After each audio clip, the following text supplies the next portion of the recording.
What are you doing back there, huh? Happy Saturday. That it is Saturday, right? We're getting ready to go out into the world, but it's so darn cold. 2 days ago, Thanksgiving, 60 degrees. Now, 30 degrees. Boo. Hiss, hiss, boo. Yesterday was just kind of a blah day. Didn't go anywhere. Didn't do much of anything. We watched my cousin play football for the state championship, and they lost. It was a good game, though. Really good game. At half, it was tied 20-20. This is the team that beat them last year. And then in the second half, let's see, they got a touchdown, so then they were ahead again, 27-20. And then the other team got a touchdown, and then we didn't, and they did, and got a field goal, so then they were ahead by 10. In the fourth quarter, they tried to rally, because my cousin's team, Constantine, is not a passing team. They are a running team, but they're at the fourth quarter, they were trying to pass and get some yardages, because they needed to get a touchdown and do an offside kick and get possession of the ball and try to get a field goal to tie the game and go into overtime for any sort of chance, but it just wasn't in the cards. But they fought, man. They played a good game. And you know, the other team, the winning team, their starting quarterback got knocked out the first 2 minutes of the game. He got sacked by one of our guys, and he got hit just right in the shoulder, his throwing arm, and I felt so bad for the kid. You could tell he was in so much pain. I'm like, oh, the poor kid. And then the backup quarterback, who probably didn't think he was going to play at all, he was not really all that good at passing. He did do a couple complete passes, but he could run the ball. He took the ball and ran it in for a touchdown once himself. So, my cousin did run it in for a touchdown. He's the fastest kid on their team. If he gets the ball and breaks away, he's gone. Nobody will catch him. And he played the whole game. He got quite a few yards yesterday. It was fun to watch. Probably the only football game I'll watch in total this season, and that's combining college, high school, and professional football together in one big boat. So it was fun. Oh, one small update on the robbery at the Rite Aid. This will be the last one because I just found out more information. Dad just said when I just took a shower and was getting dressed, and he goes, "Do you know who that was that robbed the Rite Aid?" I'm like, "No, because the last time I asked you, you couldn't remember who it was." He's like, "It was the Belkey kid." Well, my third grade teacher was Mrs. Belkey, and she lived out there where he went to, because they lived right around the corner from my grandma and grandpa. Well, this was her son. Mrs. Belkey's gone. She passed away a few years ago. But this is her son, so he knew exactly where he was going to. And he drove by their old house that he grew up in on his police chase. And so he wasn't confused by where he was going. I think maybe he thought he could take the police around the circle and then get back out of the neighborhood. I don't know what he was thinking. But my cousin Bart, who my dad was just visiting, who lives out there, said, "Yeah, I saw him buzz by, and then I saw the police after him." Dad's like, "I don't know about that kid." I'm like, "Dad, he's 54. He's not a kid."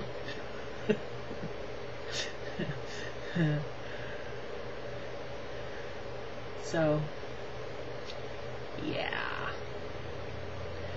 Yeah, Mrs. Belkey was my third grade teacher, and I would always ride my bike by their house, and then right next to their house was a house that these two sisters ran, and like several older people lived there. It was kind of like a home for people, and they always had a Doberman Pinscher as their security, and she was the sweetest dog. And I'd ride my bike down there and visit with the old ladies and talk. And then down the road also was Grandma Klein, who was not my grandma, but everybody called her Grandma Klein, and I'd go visit her and her daughter and hang out with them. When I was a kid, I would get on My grandma had those bikes with the big honking wheels, you know, the old pedal pusher bikes, and I would get on that bike and go visit people in the neighborhood, because they lived out in the country, and then there was a place where they had horse shows right down the street, and I'd go to the horse shows. Or Grandma had another bike, and she'd go bike riding with me sometimes. I'd go all over out there. And then I made a friend with a girl up the road from my grandma and grandpa, and I'd go up and see her, and riding the bike to see her was always a pain in the butt because she lived on top of this hill. But going back to grandma and grandpa's was so fun because it was just downhill, like whoosh.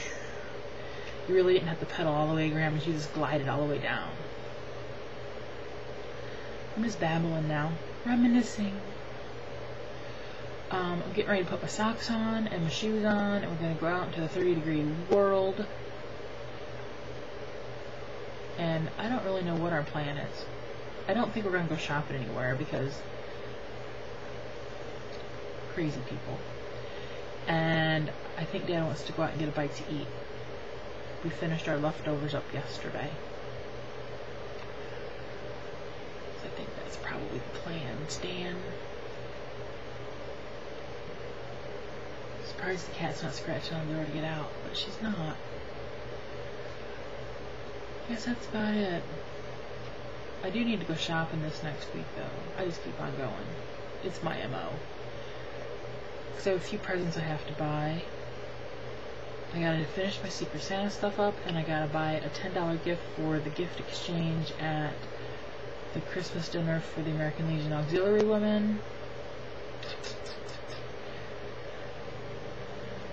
But for family, I guess we're not buying gifts, so I do have to get a present for Avery. That's about it. You know, the little man that was all tuckered out. He is so cute. I told Brandon, I'm like, now he needs a sister. Because I know they're going to wait a little while. And then try for another Bambino. Or Bambina. Don't know which they'll get. Or twins. That's a possibility. Because Joanne's dad is a twin. And the first time I ever met his brother, it was just a little, it was weird. Because they're close to identical. But, well, not anymore, because Jerry's in a wheelchair, but, so you can tell them apart now. But even when they were, like, in school, the yearbook would get them confused and put the wrong name under the wrong one. Very, very close, though. And they even sound, their voices are like, because the first time I heard, it's Jerry and Larry. And the first time I ever heard Larry talk, I had to look to see who was talking because I couldn't tell if it was my Uncle Jerry or if it was his brother Larry. Now I'm still babbling, huh? Alright. I gotta put socks on my feet. My feet's cold on this hardwood floor. I still have to put the footage into my computer over there. Maybe I'll take my camera out with me today, and you never know when you're going to get anything. Or, I don't know what I'm going to do. We'll see. We'll see how it goes. Now she's scratching on the door, isn't she? She's waiting. See the little spot she has there where she's wanted out. Where am I? You can't see it, but okay, you can go this way. You can see it. I don't have to point it out. Y'all can see it. Okay. Now you're over here scratching on the carpet, Mrs. I don't have a whole lot of carpet. You can't get it all plucked out. Goodbye. Happy Saturday.